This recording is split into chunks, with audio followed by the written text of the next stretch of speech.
సఫలీకృతం అవుతుందని వాళ్ళ వెనకున్నటువంటి కిరణ్ గారు వాళ్ళ తదితర సిబ్బందిని ముందుకు తీసుకెళ్ళి ఆయన కళ నిజం చేస్తారు. ఆయన ఆయన ఆయన అది జరుగుతున్న ఇది అందరూ ఆయనలో ఒక గంభీరమైన వ్యక్తిని చూస్తుంటారు. కానీ నేను ఆయనలో ఒక చిన్న పిల్లవాడిని, ఒక పసిపిల్లవాడిని కూడా నేను చూడడం జరిగింది. ఆయన 2009లో ఆయన తరచూ కలుస్తుండేవాడిని. ప్రజారాజ్యం పార్టీకి సంబంధించినటువంటి ఆయన సలహాలు సంప్రదింపుల కోసంగా.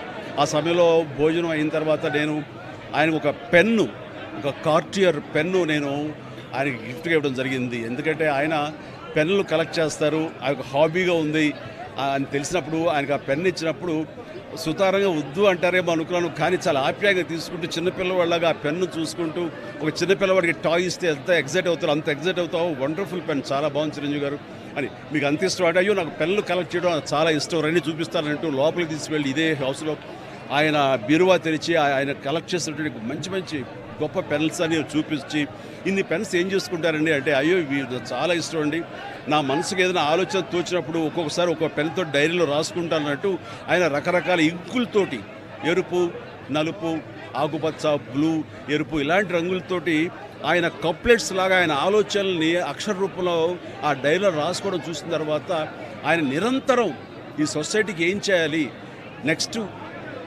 ఎలాగా అటు ప్రతిదీ ఆయన ఆలోచనల్ని అక్షర రూపంలో పెట్టుకుంటూ ఉంటుంటారు. ఆయన అలాగా నిరంతరం ఈ సొసైటీ గురించి తన నిబద్ధతలో ఆయన ఏర్పరచుకున్న కొన్ని ఆశయాల్ని వాటిని సిద్ధించడం కోసం, వాళ్ళ ఆశయాలు నెరవేర్చుకోవడం కోసం ఆయన చేసే ప్రయత్నాలు అవి అంత ఇంత కాదు.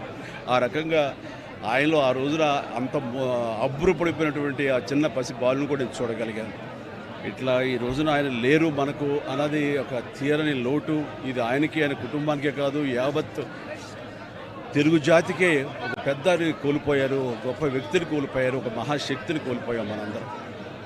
ఈ సందర్భంగా ఆయన ఎక్కడున్నా సరే ఆ స్వర్గంలో ఉంటారు, మన దరిదాపులోనే ఉంటారు, మన దగ్గరే ఉంటారు, మనకు తోడుగా ఉంటారు.